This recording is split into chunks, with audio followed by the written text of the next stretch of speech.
One of the main reasons why I've always gravitated towards single coil instruments rather than ones that come with humbuckers all comes down to the neck pickup.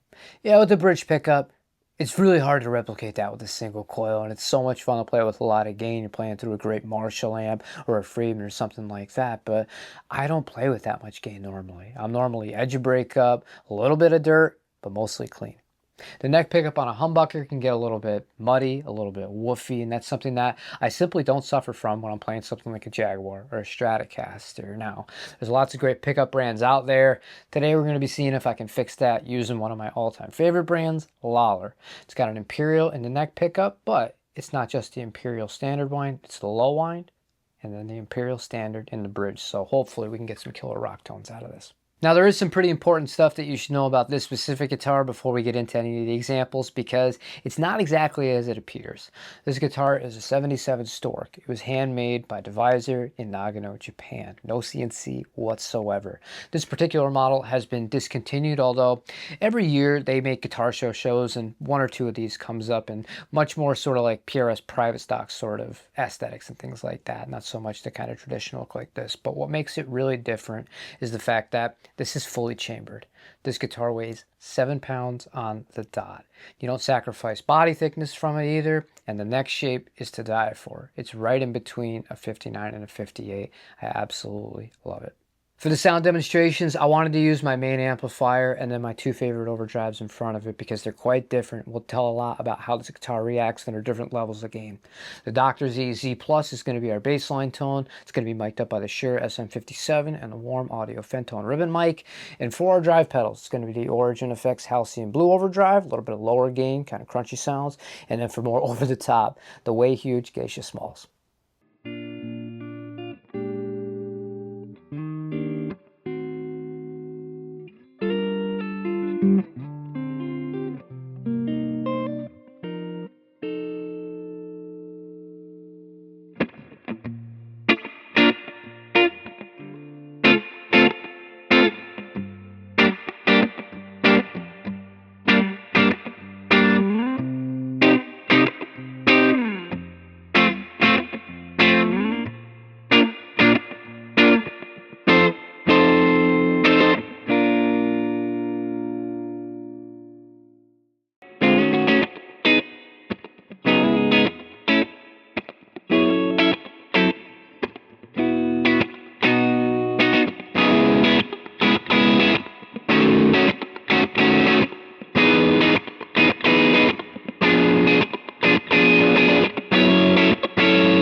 I think those sound examples really speak for themselves. I didn't need to do a whole lot of playing to demonstrate my whole point and what I was actually going for here. The neck pickup, everything I complained about in the beginning of the video, not an issue whatsoever. It's crisp, it's clear, but it doesn't sound thin. It still sounds full. I absolutely love that.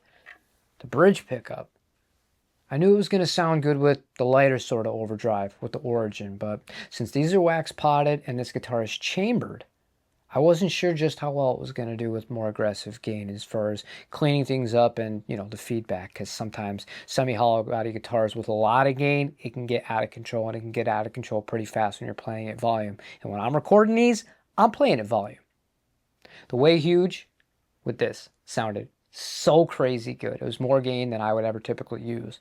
But what surprised me the most, volume control on this, when I rolled off, it kept so much high end. And that's huge for me.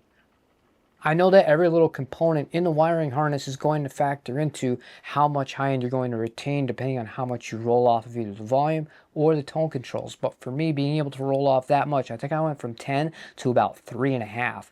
The guitar didn't sound thin. It just cleaned up naturally. And that's the sorts of things that I love. And that's part of the reason why I've been a Lawler customer for years. They do the best job, in my opinion, at the best price to get me what I need. And I absolutely adore this guitar now. As far as the overall package goes, a lot of people that have experience with these guitars that are pro players that I've spoken to and other people that I've read on the forums, they don't compare these with Gibson custom shops. They compare them with Collins guitars as far as the overall build quality, the playability, the feel, and the consistency. And I think that that speaks for itself. I'm of the same belief with that. I think that these instruments as a whole, just not taking the pickups into the equation for a second here, are some of the best that you can get in the entire world. And the fact that it doesn't say Gibson or Fender or PRS on the headstock means that if you could find one of these used, I said earlier they're out of production. That is an unfortunate reality, but they do pop up from time to time used. Try one. If you ever get the opportunity to try one, give it a shot. They're incredible instruments. But it is also worth noting that those Collings that people rave about, and they are amazing, do not get me wrong. I'd love to have one of those at some point too for myself, but they come with Lawler low winds in the neck and a standard in the bridge on a lot of the models, so might be a good reason for that. Thank you for watching today's video, and thanks to Lawler for hooking me up with this set of pickups and the harness. It's really transformed this guitar from an incredible instrument to just, it's a world beater. It's an absolute world beater at this point. Like, comment, subscribe. Let me know your thoughts down below, and I'll catch y'all on the next video. Take it easy, everybody.